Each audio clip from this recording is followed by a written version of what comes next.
Il est fondateur et manager du cabinet Baraka Gate. Il totalise une dizaine d'années d'expérience dans la formation et l'accompagnement des personnes et des organisations. Gaius Yokossi est coach certifié John Maxwell, formateur et conférencier reconnu. Il intervient au sein de diverses entités et des particuliers pour développer leur potentiel et accroître leur performance. Gaius Yokossi est également expert en gestion de projets certifié PMP. Il a en outre gravi tous les échelons au sein du mouvement Toastmasters, où il a brillamment occupé le poste de président du Dakar Ex-Well Toastmasters Club au cours du mandat 2016-2017. À cette position, il a conduit le club à exceller et à remporter le prix du meilleur club du district 94, composé de plus d'une centaine de clubs dans toute l'Afrique de l'Ouest et du Centre.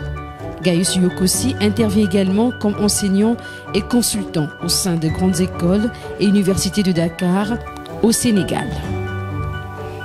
Grâce à son expertise, des personnes réalisent leur potentiel à travers des formations données par Gaius Yokossi. Il se dit satisfait de ses activités et croit en la confiance en soi pour réussir.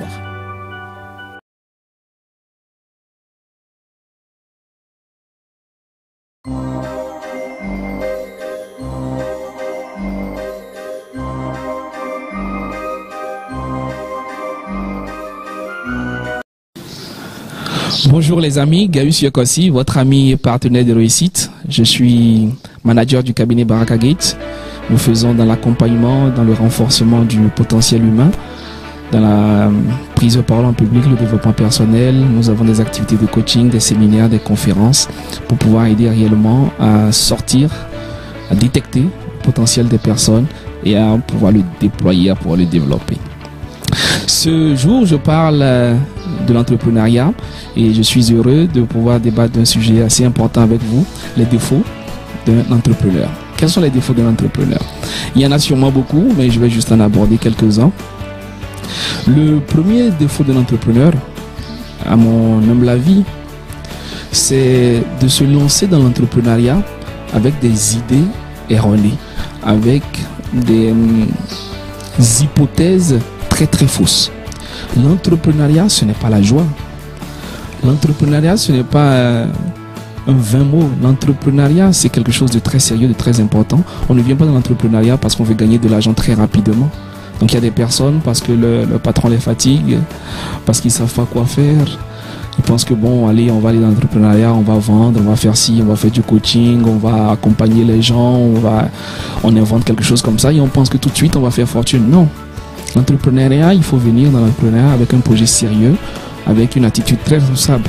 Donc, premier défaut, ne négligez pas l'entrepreneuriat. Prenez cela très au sérieux. Décider de devenir entrepreneur, c'est une grosse responsabilité. Surtout si derrière, vous avez une famille, si vous avez des personnes qui comptent sur vous. C'est très important. Il faut pouvoir vous asseoir et décider clairement ce que vous venez y faire. Deuxième élément, lorsque vous vous jetez dans l'entrepreneuriat, ne pensez pas toujours profit. Pensez relation, pensez qualité, pensez excellence. Quand un client vient devant vous, ne le voyez pas seulement en valeur financière, mais voyez-le en termes de comment est-ce qu'il peut contribuer à construire votre business. Voyez-le de la façon dont vous pouvez réellement le satisfaire. Ne faites pas tout simplement pour prendre ton argent.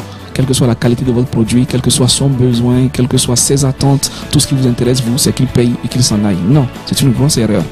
Lorsque le client est là, soyez ouvert avec lui. Si vous n'avez pas son produit, dites-le lui. Si ce n'est pas ce qu'il cherche, dites-le lui. Il vaut mieux avoir un client qui devient un client fidèle que de simplement, chaque fois que quelqu'un arrive, qu'il achète chez vous, qu'il ne revienne plus jamais. Donc c'est très important. Ne pensez pas toujours profit, pensez d'abord qualité de service, pensez relations humaines. Parce qu'un client satisfait, c'est 10 autres clients que vous touchez, c'est 100 autres clients que vous touchez. Vous ne savez pas les portes qu'il peut vous ouvrir. L'autre élément, c'est que on ne vient pas en entrepreneuriat en pensant que ça va vite se passer, qu'on va vite réussir, qu'on va vite faire de fortune, qu'on va commencer par gagner 10 millions, 100 millions, 200 millions. Non, l'entrepreneuriat, vous aurez des périodes très difficiles. Ça peut venir au début, ça peut prendre du temps avant de se lancer, ça peut commencer très bien, et vous pouvez avoir une période très très dure et pouvoir rebondir. Donc préparez-vous à l'échec, préparez vos situations difficiles, préparez vos moments compliqués, préparez-vous à des personnes qui vont venir et prendre beaucoup de crédit chez vous, ne pas vous payer. Préparez-vous à un concurrent qui va s'installer juste en face de vous. Préparez-vous à des employés, des partenaires qui vont vous quitter. Préparez-vous à une commande qui va partir et qui ne va pas arriver à temps. Préparez-vous à beaucoup de situations. Mais aimez cela. Oui, aimez l'échec, aimez les situations difficiles parce que ça vous forme. Ça fait de vous réellement un lion. Ça fait de vous une Amazone. Ça vous apprend réellement à découvrir la vie. Il n'y a plus rien qui peut vous arrêter. Donc quand vous avez des situations difficiles, asseyez-vous, respirez, pensez à pourquoi vous avez commencé, réfléchissez, priez, vous trouverez une solution.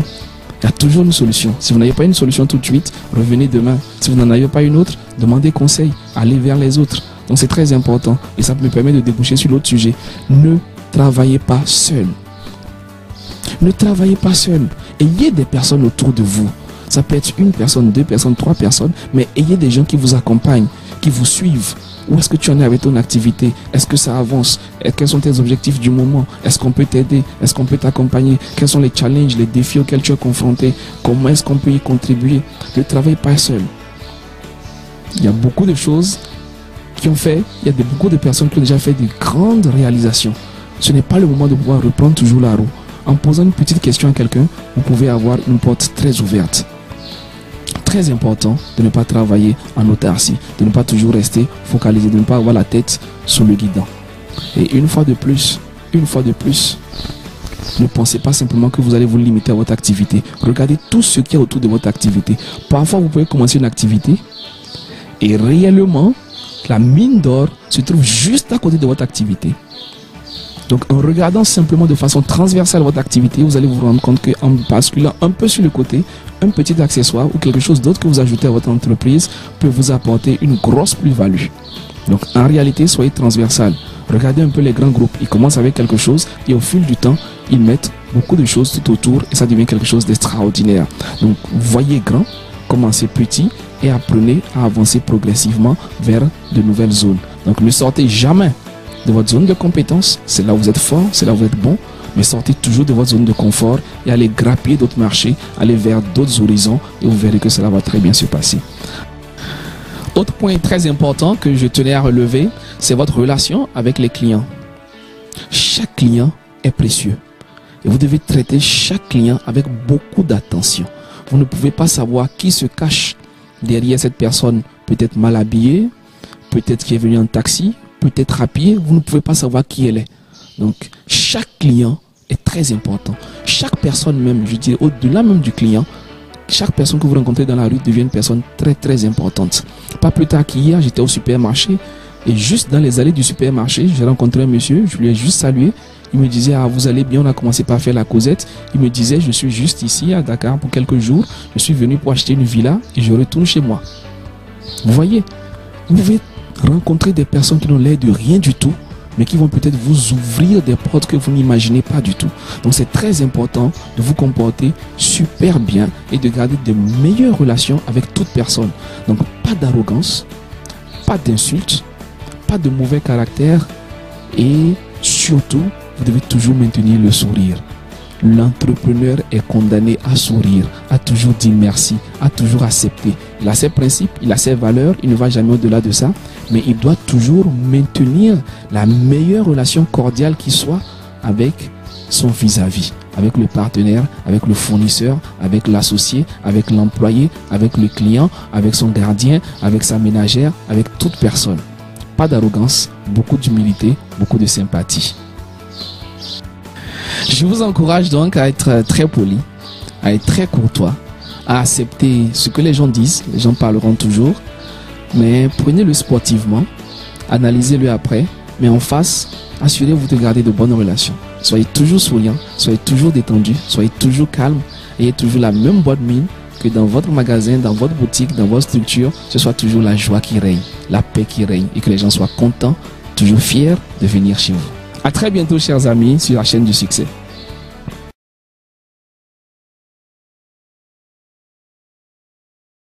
Spécialisé dans le développement personnel et organisationnel, le cabinet Baraka Gate aide des personnes à découvrir leur potentiel et à le révéler au monde. Son fondateur, le manager Gaius Yokossi, s'investit davantage pour rendre meilleures les personnes qui veulent devenir des leaders dans leur vie professionnelle. Située à la cité Keur-Gorgui à Dakar, une zone accessible pour toute personne voulant se former au sein du cabinet Baraka Gate. Le cabinet a vu le jour en 2016 à Dakar et s'étend progressivement dans la sous-région. Au sein du cabinet Baraka, des questions relatives à la croissance de l'être humain sont abordées, notamment la prise de parole en public, le leadership, la gestion d'équipe, bref, le développement personnel. Ces programmes sont multiples et variés. Ceux-ci se matérialisent par plusieurs activités, en individuel ou en groupe. Ces activités sont entre autres des conférences, ateliers, formations, le mastermind et le coaching.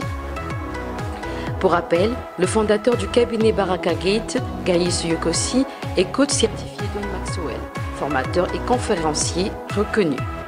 Le cabinet Baraka Gate, le meilleur de vous.